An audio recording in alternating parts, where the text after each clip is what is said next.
Alrighty, so I've just got back home after I've been out the whole day, which is a perfect time for me to do a news of the week episode. And surprisingly, we actually had a lot of news that has happened in this past week. Now, obviously, I'm not going to mention too much news regards to MLS Cup 2023 because I'll do that mega preview and do a couple of video related to MLS Cup 2023 in the near future. But there's definitely a lot of news in regards in terms of the head coach coaching cycle, and it starts off with the Chicago Fire. They have named Frank Kopas as their new head coach and promote him from his interim basis. Now, obviously, the Chicago Fire has made a lot of questionable decisions this offseason, and that's just kind of putting it nicely because it's safe to say that if you don't want to sugarcoat it, they have made a lot of bad decisions in this offseason, and many Fire fans feel like this is another list a bad decision that the Chicago Fire has made because Frank Kopas he was doing relatively well when he took charge of this team on an interim basis after Ezra Henderson was fired. That was mainly because of the new head coach boost. I mean, the new head coach boost is definitely a thing, and once that kind of weared off, the Chicago Fire kind of followed their own narrative of just self-destructing in September and collapsing just as when playoff push is about to begin. So to reform a guy that basically followed that narrative, I guess that's kind of the Chicago Fire way. I mean, again, I've said this before and I'll say it again. I'm really hope things will be a little bit different. I'm hoping, the old saying, the narrative eventually is going to come to an end, and that's kind of the case for the Chicago Fire, where they finally will get themselves to legitimately be a playoff team to be the bare minimum, but it just doesn't seem like it is the case because of these questionable decision that they've been making this offseason. And again, that just kind of put it nicely because when you look at all these decisions that they're making, it doesn't feel like they're going to be going to get out of this endless cycle of them being stuck in this mediocre fertility that they've been stuck in for the past decades or so. Now, Minnesota. So the Loons have decided that they have announced that they're going to keep Sean McCauley as an interim head coach heading into the 2024 season. Now, notice they mentioned that he's actually only on an interim basis, and unlike Chicago, where they promoted their interim head coach as the new permanent head coach, Minnesota United didn't do that. Now, obviously, I've heard a lot of Loons fans have not been happy about this move, and it's just another example of the front office not taking the initiative to basically they bring in the right head coach to get themselves back right on track in 2024. And then I've also heard that some people are saying that this team is clearly punting in 2024. And, some of them are legit. I do think that heading into this season, this is going to be a very interesting season for Minnesota United. I mean, last season after the disaster that they've been having throughout the whole season, when you look at this team, I still think that this is a very, very talented team, especially on the attacking end. Just the midfield and defense is going to be a big question, and that's I think where it kind of draws in terms of the rebuilding process. Maybe they're going to think about rebuilding the midfield and the defense a little bit, and maybe this is kind of a rebuilding year heading into the future, and that's kind of what maybe draws some Minnesota United fans off the fact that we haven't even got the season begin, and the front office is acting like they're punting the season away. Though I will also say this, and I'm gonna take an unpopular opinion out of this news.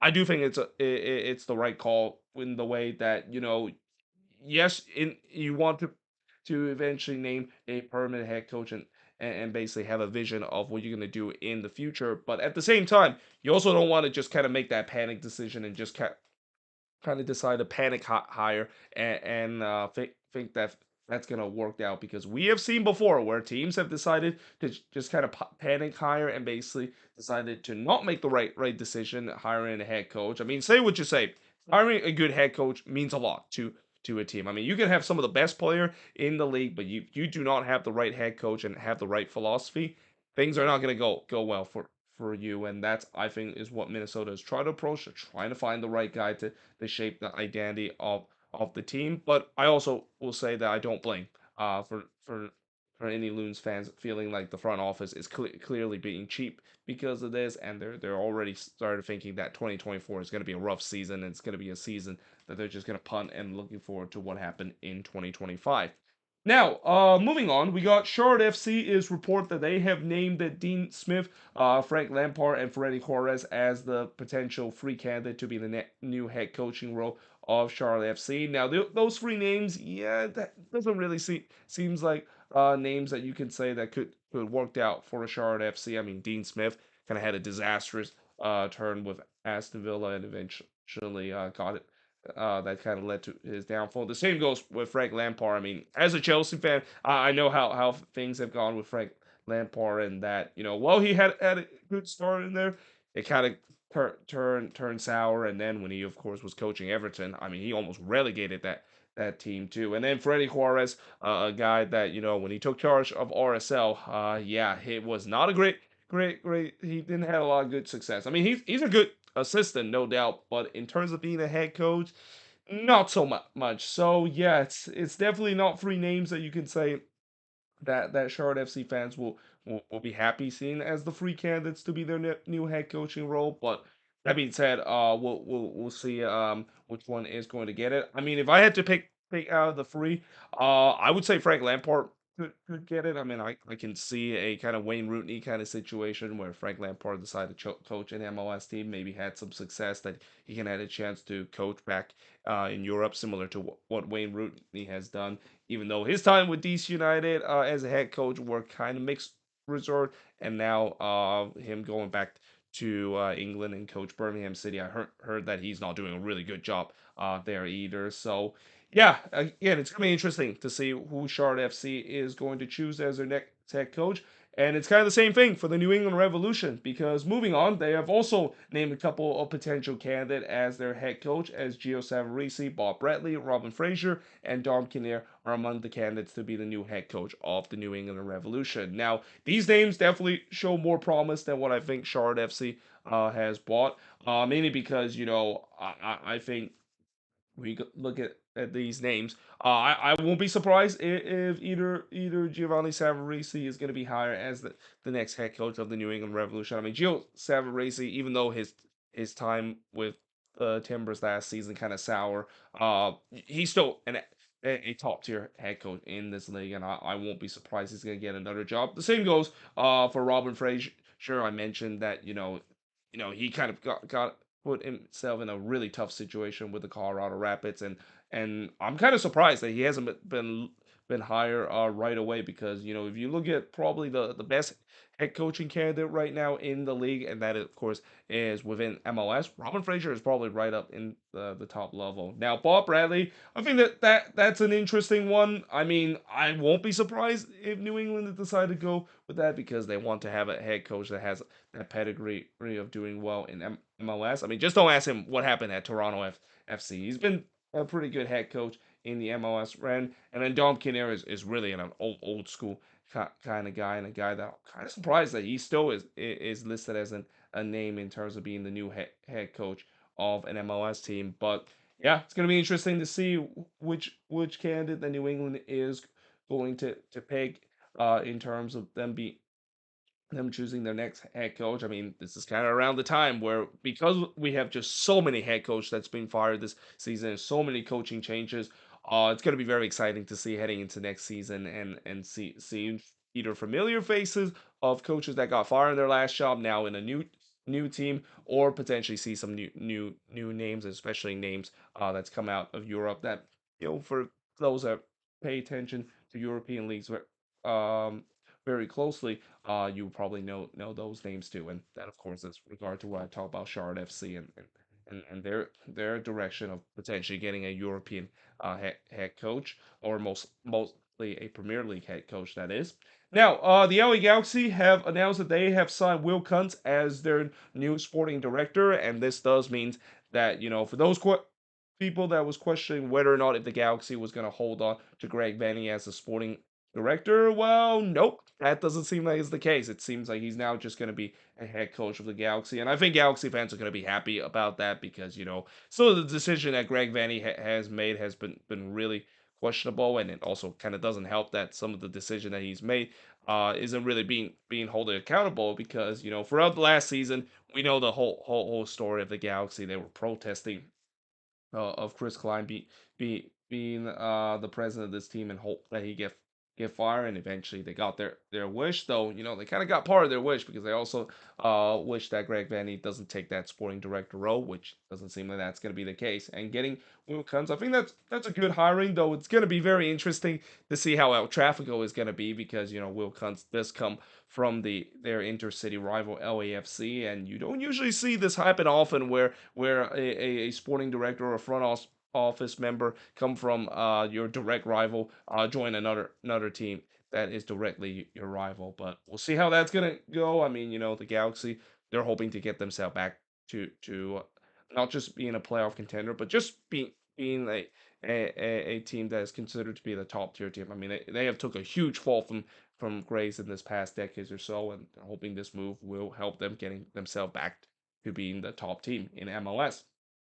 Now, moving on. So it was now reported saying that Luis Suarez have set to sign with Inter Miami on a 1-year TAM deal. Now, this is a news that I've talked about before, where it's pretty much confirmed that Luis Suarez is going to go to Inter Miami. But the question is it going to be on a DP contract? Looks like it's not going to be. It looks like it's going to be on a TAM deal, and it makes sense because unless if the league decided to announce that they're going to have a fourth designated spot heading into next season. Inter Miami pretty much is maxed out on their DP roster, as I mentioned in a video a couple of days ago, talk about all the designated player in the Eastern Conference. Now, obviously, one other thing about Luis Suarez is that this is probably his last hurrah. Like this really is the swan song for him because I don't think he's gonna uh play another season. I feel like this is kind of almost like a retirement year for him, or a pre-retirement year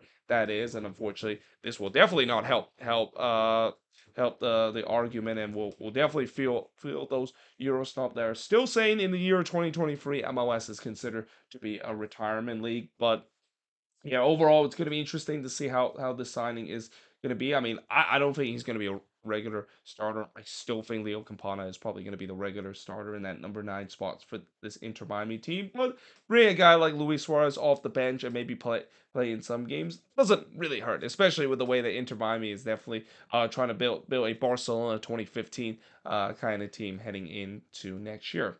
Now, FC Dallas, they have acquired Romanian international midfielder Enis Sali. Now, this is a guy that I actually have no idea who he is. All I have heard from some people are saying that he is definitely hyped up to be a really good player coming from Romania. But she'll see how this, of course, would go. I mean, I would assume this is more used as a depth signing rather than a signing that could make a big impact. I mean, he's probably going to be playing right behind Alan Velasco in terms of the depth chart. So it's going to be interesting to see how he's going to do coming into MLS. And then the Vancouver Whitecaps have announced that they have signed Sebastian Berhalter to a new contract extension. This is not a big surprise because Sebastian Berhalter really picked up another level this year. Really started to establish himself to be a really good player, and that although I don't think he's going to get regular minutes all the time because unfortunately the spot that he currently occupied with the Whitecaps is the same spot that Andres Kupas is in. But let's say if Kupas does get injured, which we have seen during his time with the Whitecaps, Berhalter has perfectly step into that role, and that, yeah, no surprise them decide to sign him to a new contract extension. But moving on, we go to Orlando City, and they actually decided to mutually terminate a contract of one of their player.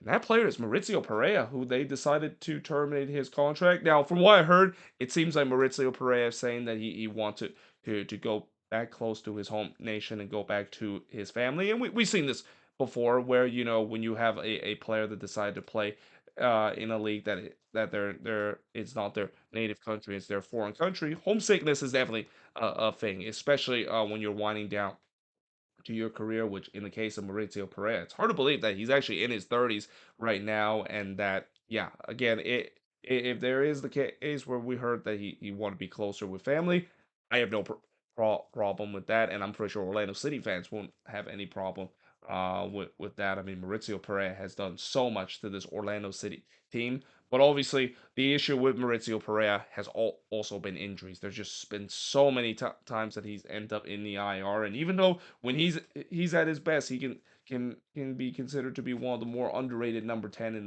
league.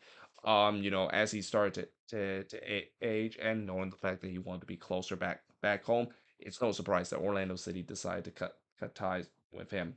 Now, Nashville. So they have reported that they have agreed a deal to trade New York Red Bulls midfielder Drew Yearwood. And honestly, I don't know what is it with Nashville and in terms of their love in terms of the Red Bulls player. I mean, they have signed a lot of Red Bulls players, especially a lot of Red Bulls midfield field player too. I mean, they brought in Dax McCarty in their expansion year, and then they of course got Alex Mule just a couple of years ago, and now it seems like they're getting another Red Bulls player in Drew Yearwood. Now, Drew Yearwood, it was definitely a disappointing season that he had last year. Really kind of fell down during the pecking order, and him going to Nashville, maybe that will revitalize his career a little bit. I mean, we always said it, when a player is not having a good year, maybe a change of scenery will help, and we'll see whether if that, of course, is the case. And especially, you could maybe say that he could be a replacement for Dax McCarty in terms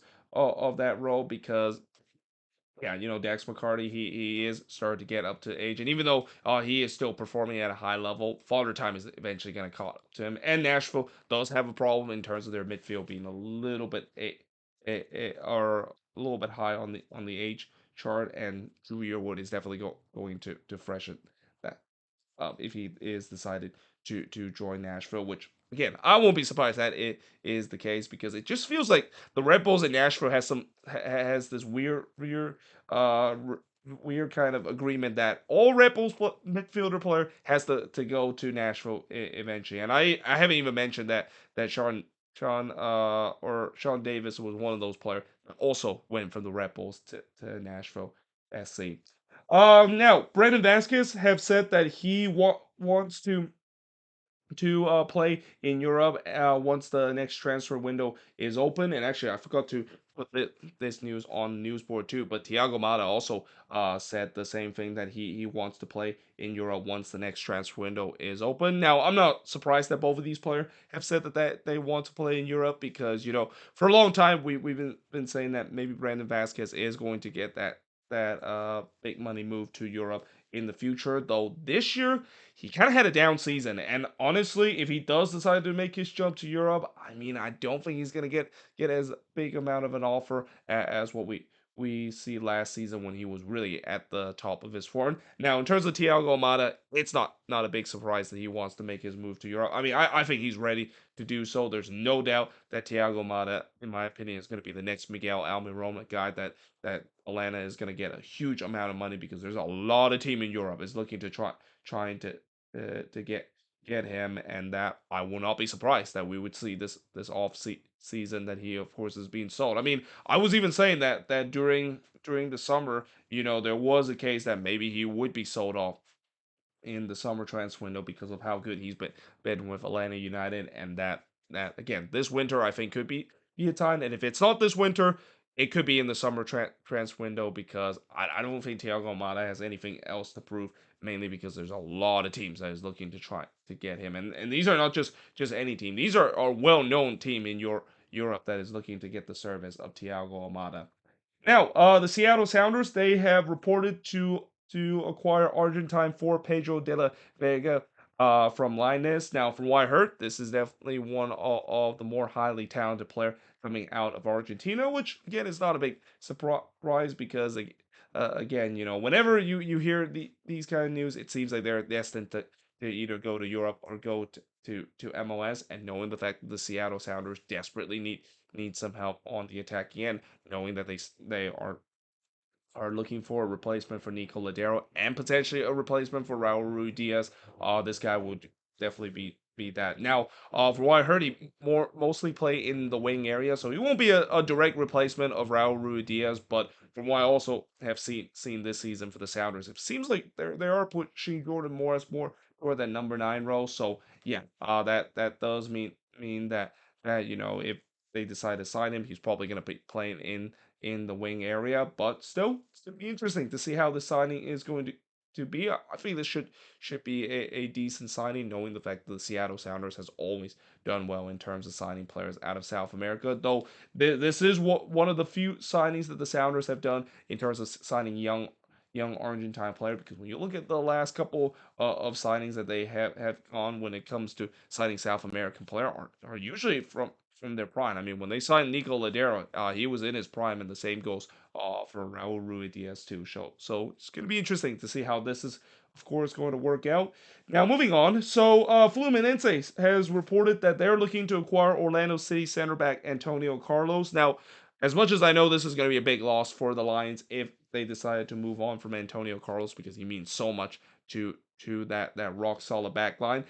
I won't be surprised they might think about moving on from him. I mean, he is starting to get into his 30s, and usually when we see defenders hit their 30s, things are it could they could either still excel, or the fact that they're going to start to hit the wrong ends of 30s. And in the case of Antonio Carlos, especially with him having injury issue before, I just have a feeling he could maybe hit the wrong end of 30s, and he won't be as serviceable as he would be in the last couple of seasons. Now, that being said, this is still a big loss for Orlando City. I mean, unless if Fluminense is offering a lot of money, I don't think Orlando City is willing to try to move on from Antonio Carlos that easily. But should be a very interesting one to see what Orlando City is going to do, and are they willing to decided to move on from one of their more important defender. Because if there's one thing I know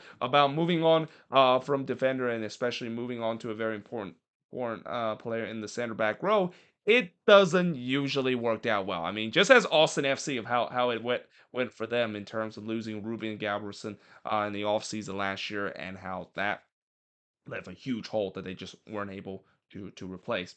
Now, moving on into the next news, and now moving away in terms of talk about coaching changes and also some transfer rumors. So, the San Jose Earthquakes and the County of Santa Clara is set to build a state-of-the-art training facility. In fact, they actually had a ceremony this morning talking about them building the state-of-the-art training facility in the Santa Clara County Fair. And I think this was also something that I mentioned before in the news of the week episode. I think it was last year that I mentioned this. That could be a proposal. Well, it's fast forward a year now. It seems like that is going to be a reality, and it's long overdue. I mean, the Quakes, they desperately needed a state of the art training facility. Consider their training facility right now is just absolutely horrendous. So the fact that they eventually finally set this proposal, and now it's going to be interesting to see when are they going to finish this state of the art training facility. And I might even get a chance to visit it a couple of times, because they've also said that some of their training facility and some of the pitch that they have will be used for public use too. So that's kind of interesting to see too, because I don't think there's a lot of MLS team that when they built their state of the art training facility that they open to the public use. But it's great to see that the Quakes are doing that, and even better to see that finally they have catch up to what a lot of MLS team should be having in terms of the standards right now, in terms of the era that we're in MLS, is that they should have their own training facility, and it has to be state of the art.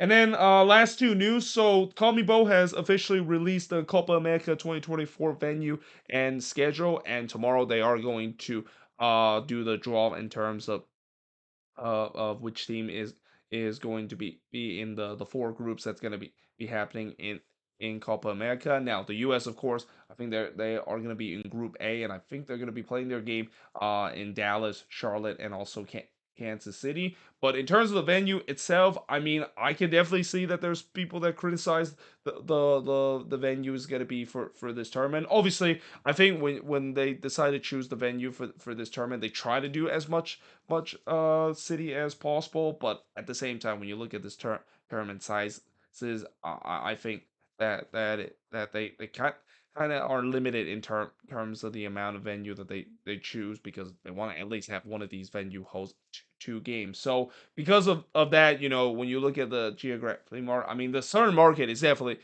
filled up with teams, with both Miami and Atlanta being play. And then obviously the Midwest is very very underrepresented. Only Kansas City is the only Midwestern city that's being represented in Copa America. Even though some people will say St. Louis should have got that spot too. And then I think the other thing that is kind of criminal is the fact that there's only one venue in the Northeast. I mean that is a really big surprise considering that in past tournament and even in the Copa America Centenario, there's usually a lot of venue in terms of the Northeast because that is pretty much the most popular part of the U.S. So the fact that they only had one venue and it's MetLife Stadium, really surprising to see is the case. But they've already mentioned that the opening game is going to be taking place at Mercedes-Benz Stadium in Atlanta, and the final is going to be at Hard Rock Stadium down in Miami. And there's definitely a chance that I might think about attending